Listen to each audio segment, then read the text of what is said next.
How many discounts does USAA Auto Insurance offer? Too many to say here. Multi-vehicle discount, safe driver discount, new vehicle discount, storage discount, legacy. How many discounts will you stack up? Visit USAA.com/auto discounts. Restrictions apply. There's a wonderful documentary out that you are all going to enjoy. The Last Movie Stars. It's 6 parts. It's from CNN Films and HBO Max. And it talks about Paul Newman and Joanne Woodward. It talks about their marriage, their kids, their careers, everything you can think about. Ethan Hawke was the director, Emily Wachtel, producer, screenwriter, and she originated and produced The Last Movie Stars. And it's getting a lot of conversation and a lot of press. So welcome to you, Emily. Thank you, thank you. And you've had a very big career doing a lot of very important documentaries. But I'm curious, with everything you've done, where did you come to Paul Newman and Joanne Woodward? Were they family? Were they friends? Yes, I grew up with their daughter, Clea Newman, who is my best friend to date. And they had 3 girls, we had 3 girls.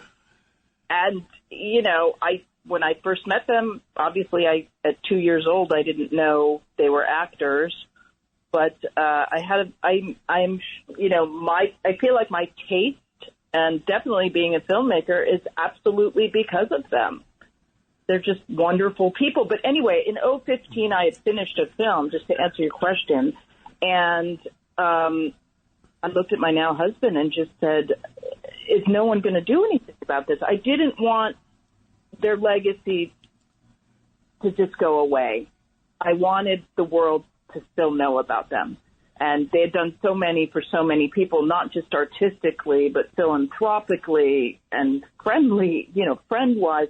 It just seemed impossible to me that they'd be forgotten. And quite frankly, when I started, it's a 7-year project, and when I started pitching, no one was interested. I started just doing it on Joanne, but it was impossible to separate them because they were together for 50 years. So you couldn't really speak about Joanne without speaking about Paul. Right. And you did it. And you know what? It is really interesting because when I first heard about this, I passed it by a lot of the kids at work. Everyone is very young there. Yeah. And some of them didn't even know who they were. It was like, how could that be possible? Right. Because they were such part of our lives, many of us. I mean, they're part of the fabric of America. I mean, one thing, our wonderful director, Ethan Hawke, said that I think about all the time is he said just studying him and the 2 years he did, it was like being in the last 50 years of America. I mean, they were at the March on Washington, And they were just so involved in everything. And, watching and reading, it's based on interviews that Paul Newman commissioned, but then he had wonderful Sidney Lumet, right? Pollock, Gore Vidal. Robert Wise, Elia Kazan. The best. The best of the best. And the interesting thing about that was that I had started the film, and there were rumors that those transcripts had been burned around the family because Paul just sort of dropped doing the book. And I went into the laundry room looking for something else in their house in Connecticut, and there was a locked file cabinet. And I said to a friend I was with, I said, we need to get a locksmith.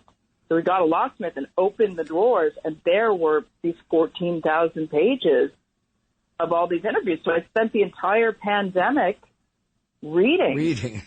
Reading and giving them to Ethan, I know, and it really is all unbelievable because who knew that there was this treasure, that there were all these interviews, because everyone thought that Newman had burned them and destroyed everything. Yeah. We thought they must. We weren't sure if they were around, but it was was sort of folklore. I can't explain it, but it was, are they here? Are they not here?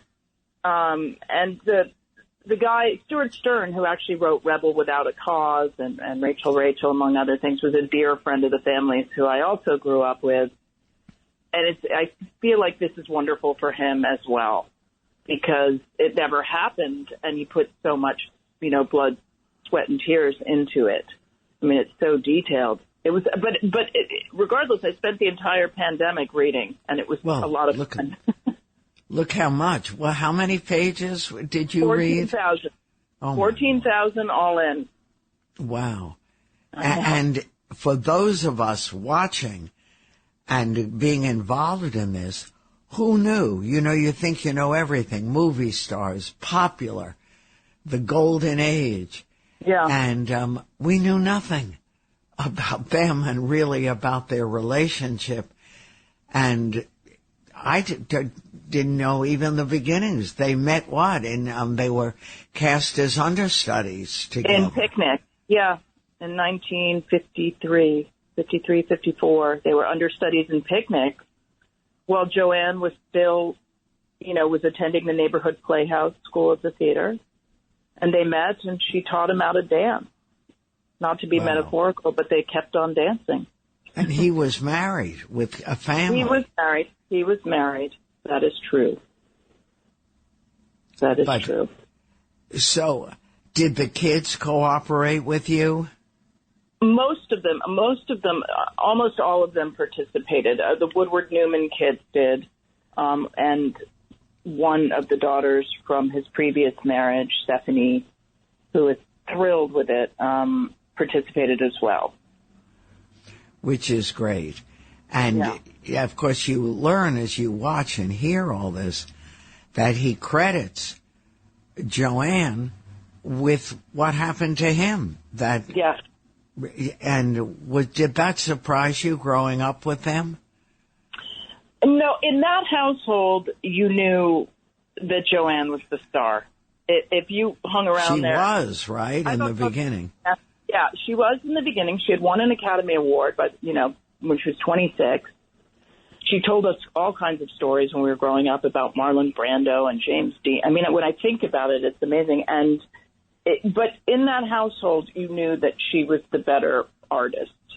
And it was clear. And also, I don't know if you met them. I'm sure you did somewhere along your travels. Right. But he was incredibly gracious and charming and generous. And there was an interview that Ethan did with Martin Scorsese where Scorsese said, Paul found the opportunity in Joanne's talent to develop himself into a better artist. And I found that, true. And yet she had in the beginning the most exciting career, but she also was a mother to 6 kids, a job she took very seriously. And a good mother. I mean, she knit us all sweaters. She sent postcards to camp. I mean, she says she always, as all mothers do, she felt she wasn't good enough, but she was a wonderful mother to many.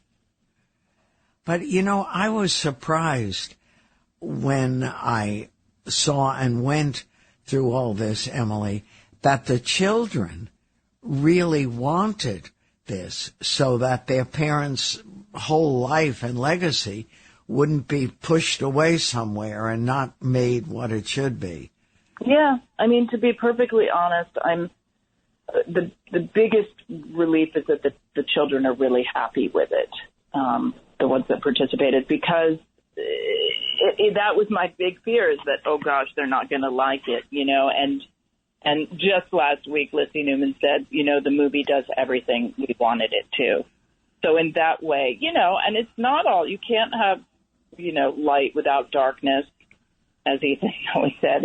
And I think a lot of actors have been responding to the film in a big way. I mean, Hugh Jackman just did a thing on Instagram, a video. Ryan Reynolds was talking. I think it's hitting home for a lot of people. I hope it does for younger people as well.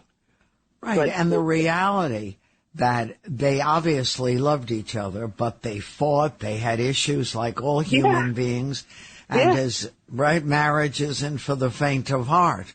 No, they were real people, you know. I know. And once you started, was it hard to get all the material that you needed, all the interviews that played a role? Well, 5 years into it, because you spend a lot of time when you're making a film. I had, great other putting together the team, Lisa Long-Adler, Adam Gibbs. We had to get the editor, Barry Polterman, who's a big part of it, wonderful, the music, raising money. And then Ethan, when he started reading the interviews, thought of it as a play because he's an actor. And, well, I don't know if that's why he thought of it, but he started, he had a vision, and he put together, you're talking about the other actors like Laura Linney. Major stars. Yeah. He started out, Sam Rockwell. They sort of just started coming together. He asked his friends, and then there were other people that were friends of the Newmans as well that sort of gravitated toward the project, which was there was a lot of goodwill behind it, Joan. I mean, I don't know how else to say it. There was so much goodwill, and last night I was thinking about it, and I'm sort of floored by the success because, honestly, again, nobody wanted it. They said, well, maybe 10 years ago. And we were very lucky that we found Ethan when we did, which was 5 years into it, and I was having trouble finding, and he had the passion and the interest. And he loved them. He became a student of them, and, he and Ryan Hawk, who produced alongside with him, they really gave everything. I mean, Clea Newman and I said, we're just so happy they didn't quit because it is such a big story. Also, it was going to be a 90-minute documentary, remember? But he felt the way that I did, which was 90 minutes on the Newmans is like a trailer. I mean, we're getting calls. I'm getting calls now saying, when's the next season? How interesting. There's so much archival material. There's so many wonderful pictures, and they're beautiful, really. It could be a museum, of stuff, because Joanne was so meticulous.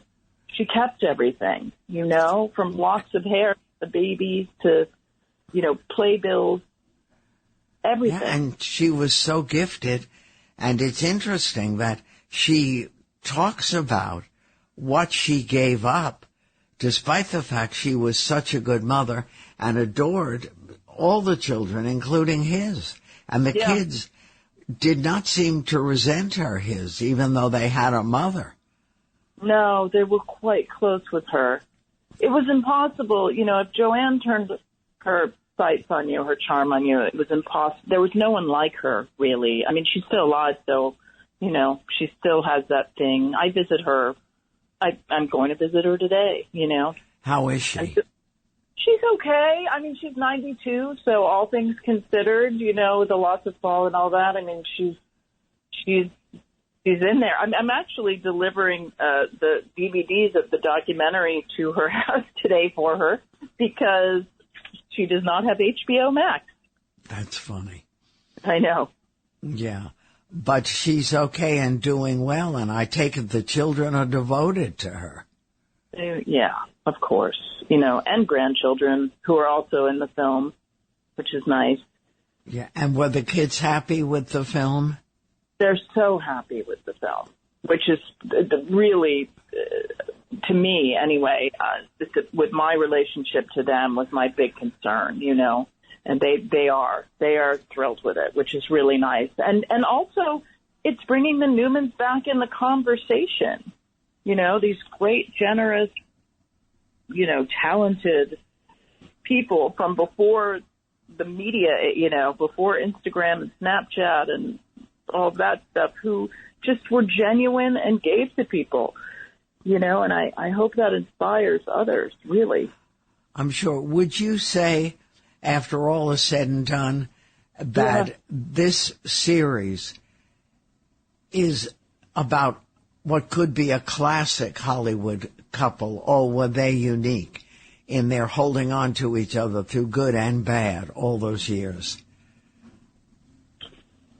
I think it's a love story. but a real love story. I would call it an organic love story.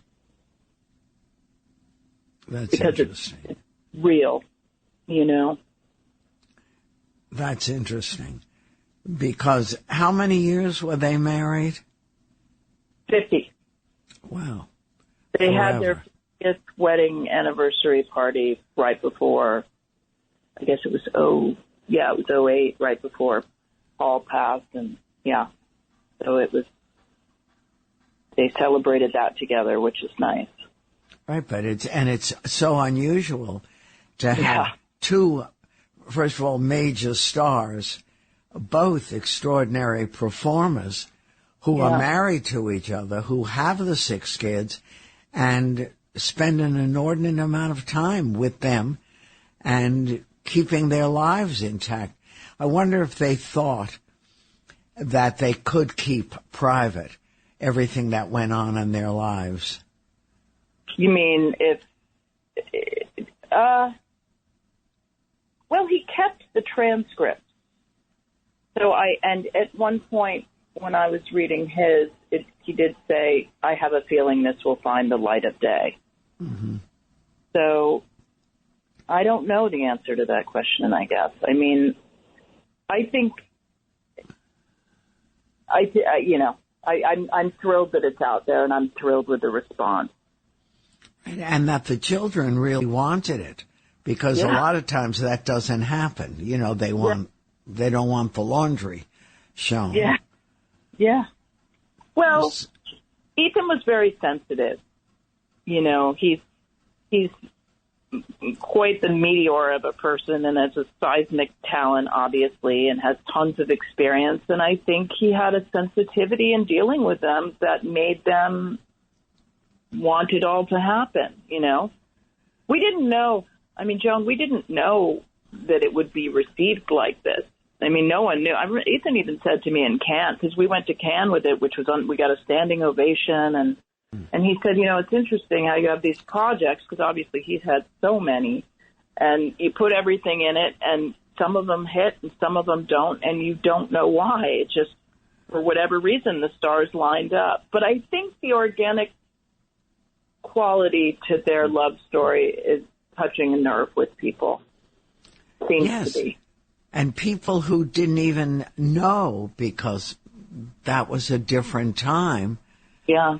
It's absolutely eye-opening, not only about marriage and life, but about two of the great actors and movie stars. I'm talking to Emily Wachtel, who is the producer-originator of The Last Movie Stars, and it's absolutely eye-opening. So now that you're all finished with this, Emily, and it's been getting a great response, what are you working on? Well, I have a bunch of projects going, as we all always do, but we actually have a book also, because there was so much material that will be coming out in October, called The Extraordinary Life of an Ordinary Man, which is Paul's biography just on him, you know, his childhood. And so there's that. That's fantastic. So you've got a busy whatever ahead. Yeah, very busy. And this is going strong. Yeah, it's going great guns. We just were invited to Rome. But I have to tell you, my mother is a huge fan of yours, and I've listened to you my entire childhood in the car all the time. She is going to be thrilled. Well, say hello to your mom, and thanks for this, The Last Movie Stars. Thank you so much. You know, for people who grew up with this, they were idols. Yeah. And still are. And it's sort of shocking when people say, who is that? It's like, I remember in one of my first jobs, I mentioned Elizabeth Taylor, and a bunch of the kids who were working there looked at me like I was crazy. Who's that? Yeah. Like, how could you not know that? I know. It's crazy. There was a very funny story, not a funny story, but a story about when Paul was shooting Cat on a Hot Tin Roof with Elizabeth Taylor, and the director, who was Richard Brooks, made Paul go visit her, Elizabeth, and, you know, she had just lost her husband died in the middle of shooting. He went down in a plane crash.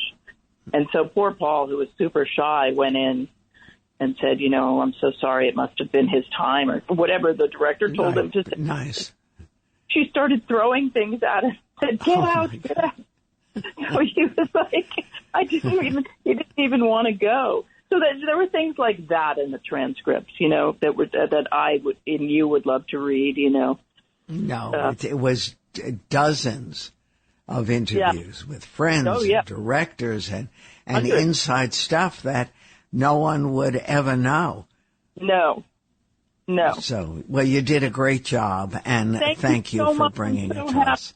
We had a super team, and I'm so thrilled I got to talk to you, and thank you, and tell everyone you know to watch The Last Movie Stars. Absolutely, and hello to your mom. We'll talk again. Okay, I'm Joan Hamburg. If you're having problems with your septic system and you're tired of spending so much money each year to have it pumped, then SeptiClean is the answer for you. SeptiClean is an advanced specially formulated blend of bacteria used in the treatment of home and commercial septic systems. The breakdown of waste in your system relies on biological activity of naturally occurring bacteria. SeptiClean restores the natural biological process in your septic system and boosts the existing biological activity. SeptiClean is completely safe on all plumbing and can help prevent expensive emergencies in pumping. SeptiClean has approximately 6 to 100 times the bacteria count of other leading off-the-shelf brands in a 1-year supply. SeptiClean comes in a water-soluble pack, which you flush down the toilet once a month with no mess or stress. Save time, money, and maintenance on your septic system. Find SeptiClean at Emporium True Value Hardware on Main Street in Sag Harbor, or visit micro-tab.com. That's micro-tabb.com. Micro-tabb.com.